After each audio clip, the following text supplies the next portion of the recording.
In his most recent work, New Zealand poet Thomas Roberts tells his young son a bedtime story about a world of waste and wonder, of poverty and plenty, back before we knew that hindsight is 20/20. In this beautiful poem, Roberts recalls the lessons learned in the pandemic that reoriented human society back to its more central values. A period that he says is in his day known as the Great Realization. We'd always had our wants, but then it grew so quick. You could have anything you dreamed of in a day and with a click. We noticed families had stopped talking. That's not to say they never spoke, but the meaning must have melted when their work-life balance broke. If there's one gift from this pandemic, I think it's this. Robert's poem captures for us a hope that while there is so much we have lost in this time, so much we have longed for, I think there is still so much that we can gain, but only if we have the eyes and the courage to see it. Now, in the past few weeks, pastors have used Sundays to speak words of hope, to try to find ways that comfort, to soothe the anxiety of joblessness, of loneliness, of loss, of grief, and of fear. But I think, at least for me, that time is now over. We have sought those things for sure. But now things are starting to reopen a bit, and if you watch the news in South Korea, in Germany, and even in some parts of our own country. So I think now it's time for us to stop solely seeking comfort and start seeking for the lessons. Forgive me if this seems a bit cruel. I'm sure that part of us wants to continue to hold on. Part of us wants to be held and told that it'll be all right, and it will.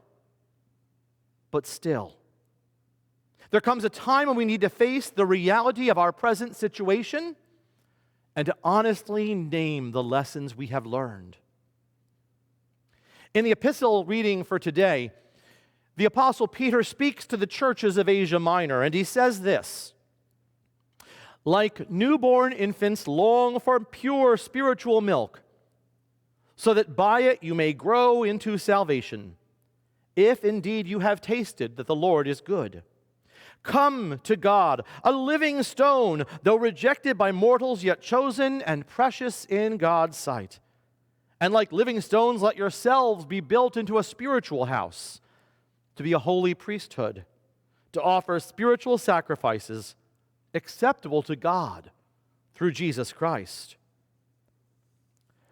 Peter speaks of the need for spiritual milk, the food of infants, so that by it you may grow into spiritual maturity, salvation. Spiritual milk is something that's meant to help infants grow into adulthood. Babies can't eat solid food, but at some point, we need to start eating solid food so that we can grow up and become mature. Peter tells the church this is that we can come to Jesus, the chief cornerstone, and be built into a spiritual house acceptable to the Almighty. The cornerstone. It's a stone that keeps the rest of the structure safe. It secures things together. The cornerstone is often a place that holds the most sacred artifacts of a building's history.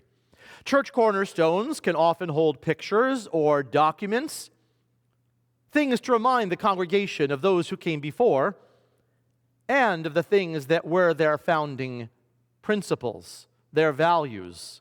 It can ground them.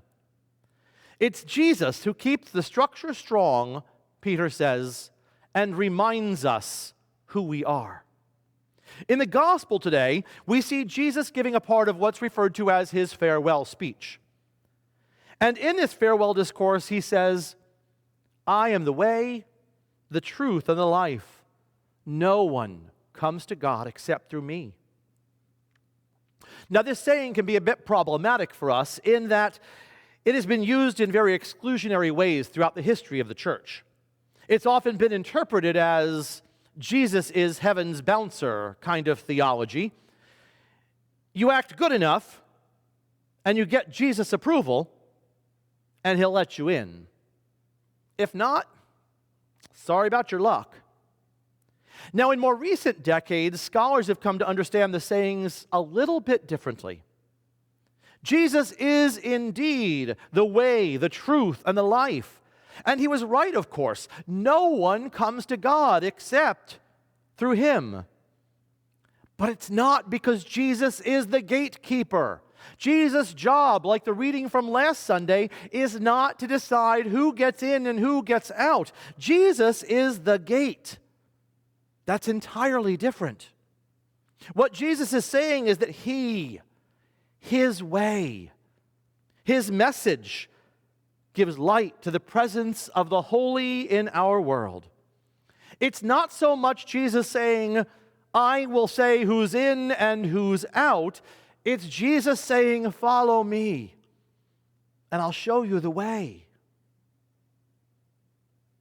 But to know the way, we need to follow him. While I'd like to give you yet one more Sunday of a feel-good sermon of Jesus Christ Superstars, everything is all right.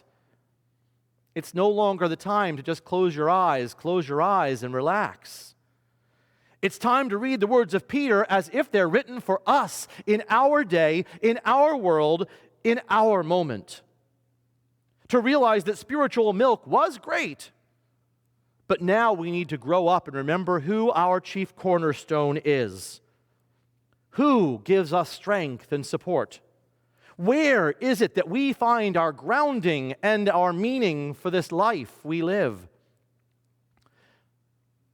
And it is in the way of the truth and the life of Jesus of Nazareth. What is that way? Poet Thomas Roberts got it right in his poem. It's not the way of families so busy that they stop being with each other.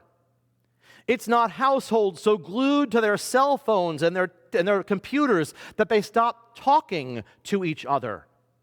It's not the glorification of the almighty dollar at the expense of the neighbors, or the need to be right at all costs, even if that cost is the dignity of another human being. It's not a life defined by what's in it for me and mine, but rather a life that is defined by what it looks like to embody compassion and kindness for those around us. So many people are saying they can't wait for this to be over. I get it. I really do. But I need to make a confession for you today, and I hope that you hear me. There's a part of me that is afraid for this time to be over. While, of course, I want very much to be with you all again. I want life to go back. I'm afraid that's exactly what's going to happen. That life will return to normal. You see, here's the problem, and this is where I'm not going to make any friends today.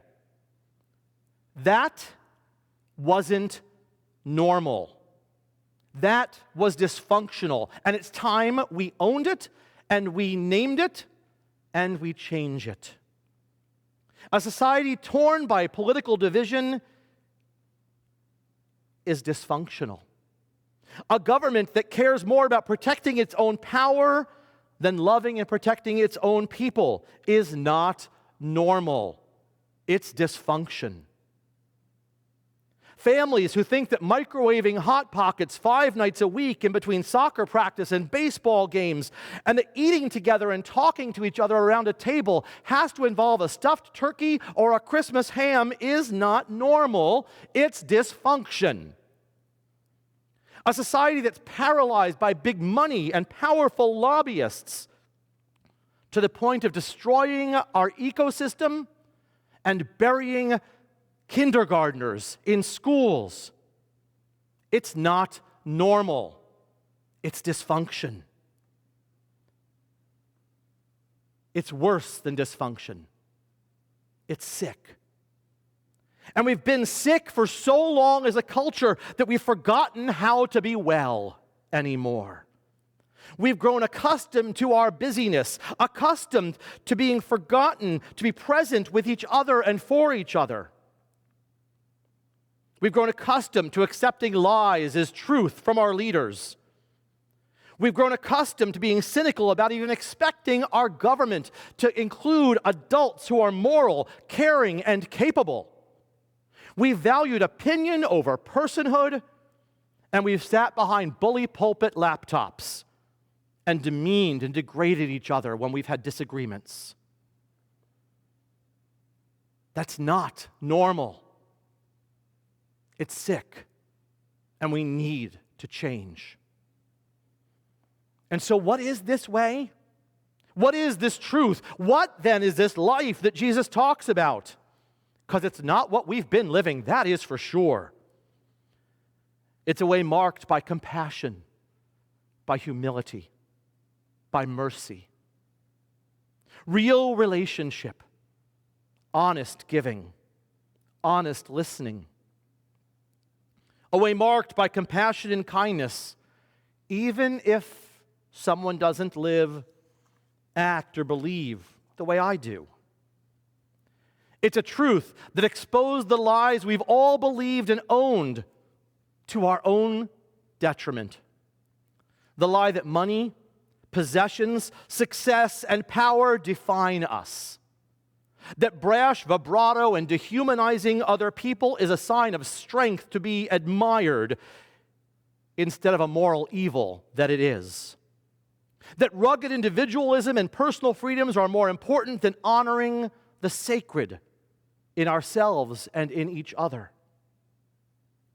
That old way, that old life that we had 8 weeks ago, it was never normal to begin with. But sometimes we get so accustomed to being sick that we forget what it ever meant to be well.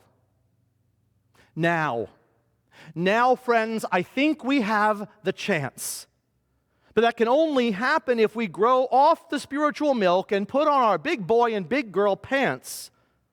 It will only happen if we grow up and take responsibility for the way things became the way they are and take responsibility for how things will be from now on. I do believe that we're standing at a crossroad in our nation and in our world. This is our chance to get it right. But it's our chance, nobody else's but ours. And the thing about chances, and I want you to hear me, chances only matter if you take them.